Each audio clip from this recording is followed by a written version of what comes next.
They are expecting snow in Denver, but inside the Colorado Convention Center, there are hot issues drawing packed sessions. This is SPE TV.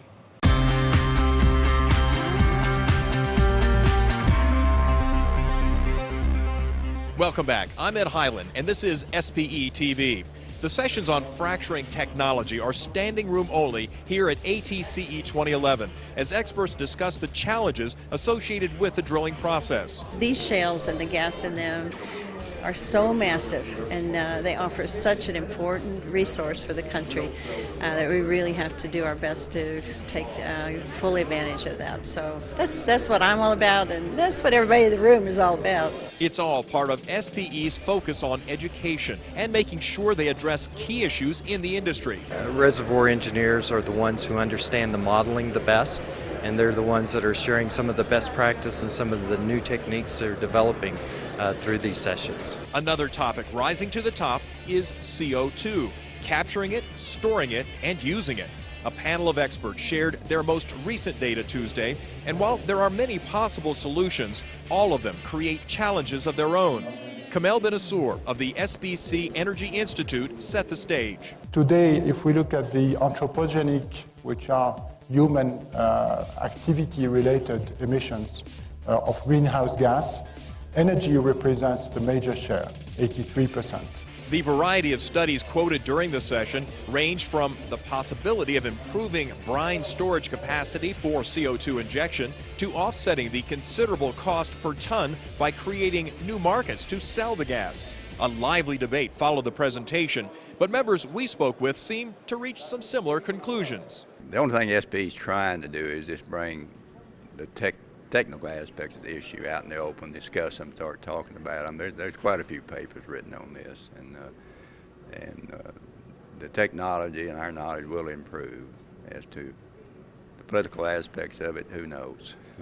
I think these discussions are good and help everybody understand what the magnitude of the costs are and how difficult it is to implement and all the issue that's associated with it. But at the end of the day, is really out of our hands. It's in the hands of the public policy makers. It was a chance to learn some secrets about liquids-rich horizontal wells. Well, almost. A packed room for the Rocky Mountain panel session was anxious to hear from industry leaders about how they handle the leap from predictive models to handling real-world issues and what they are willing to share about their often proprietary operations. Liquid-rich shale plays seems to be the talk of the town anymore with the Eagle Ford and with the Niobrara. So we wanted to know what the challenges the operators are facing and see if they can part with some of the information and share it with the SPE community so that we can better develop these plays, because shales are the future, it seems like, anymore. Following each presentation, panel members were greeted with questions and sometimes a challenge to their data. But participants say it's all an important part of the education process. Observations are critical. One of the problems our industry has is we try to publish the explanation without first giving that observation so other people can collect these observations over the years and say, hey, here's another plausible solution. At another panel and luncheon, the talk was about the development of nanotechnology. Industry experts describe the current status of nanotechnology in the upstream oil and gas industry, its growth, its history, and its future. Green chemistry is definitely one.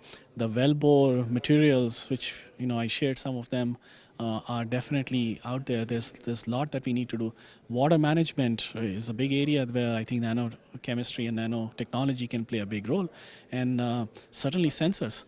Sensors, we have sensors now in the wellbore. They will eventually go to near wellbore and eventually deep read into the reservoirs. Gaurav Agarwal says the future of nanotechnology is in the hands of SPE's youngest members, the students. He says both experts and academia share a responsibility in advancing the future of the E&P industry, and he was pleased to see so many young faces at the luncheon. Speaking of young faces, SPE young professionals are making the most of their membership while here in Denver. On Tuesday, they got some FaceTime with a panel of veterans in the industry to get their valuable insight on career development.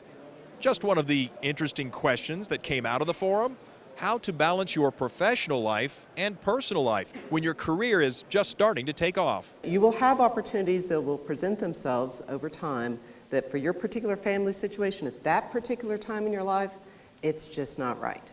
You know, you're going to have to make some choices, and you have to decide this with your family. Well, another day is in the books at ATCE 2011. And as we wind down here in Denver, many exhibitors are already looking forward to San Antonio in 2012.